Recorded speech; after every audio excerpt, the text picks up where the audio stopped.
السلام عليكم ومرحبا بكم في قناة وصفات اقتصادية مع أم سيلين. صحة فطوركم وصحة رمضانكم. وصفة اليوم راح تكون خبز مفشفش ومقطن بلا ما تدركي وبلا ما تعبي روحك، يوجد في وقفة توالم بزاف في هذا رمضان. تقدميها مع الشوربة ولا مع الحريرة. الوصفة هذه غير سجليها راح تفيدك بزاف. بلا ما نطول عليكم نروحوا مباشرة للوصفة.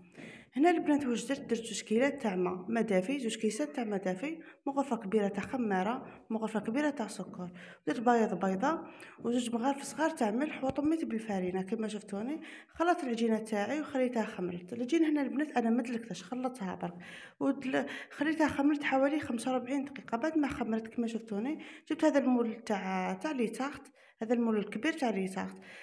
خبزت فيه العجينه تاعي وخليتها خمرت حوالي ربع ساعه. ومن بعد كما شفتوني هنا البنات دهنتها بالبيض بصفار بيضة اللي درت لها مغرفه كبيره تاع حليب وقطرات برك تاع خل.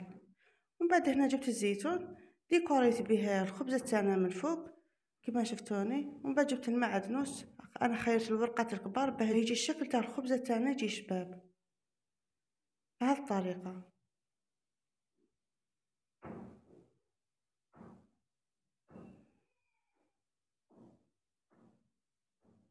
ومن بعد زدت الساندويتش كما شفتوا البنات، حطيت الخبزه تاعنا طابت حوالي 20 دقيقه حتى 25 دقيقه. طيبتها من فوق من تحت حتى درت لنا هذا اللون الشباب كما شفتوا البنات. صدقوني خرجت خفيفه مقطنه بلا تعب كما شفتوا البنات، ما دلكتهاش كامل، لميتها برك وخليتها خمرت. هنا كما راكم تشوفوا البنات الخبزه تاعي بعد ما طابت راهي واجده معانا. شوفوا الشكل تاعها يا البنات، غير اللون تاعها راهو يشهي وجات مقطنه خفيفه قطن، ما بلا ما دلكتها ما تعبت عليها ووجدت في وقفه. صدقوني جات بزاف بزاف بنينه. كما قلت لكم تقدموها مع شوربه في هذا رمضان. شوفوا الشغل تاعها البنات والله غير تشهي.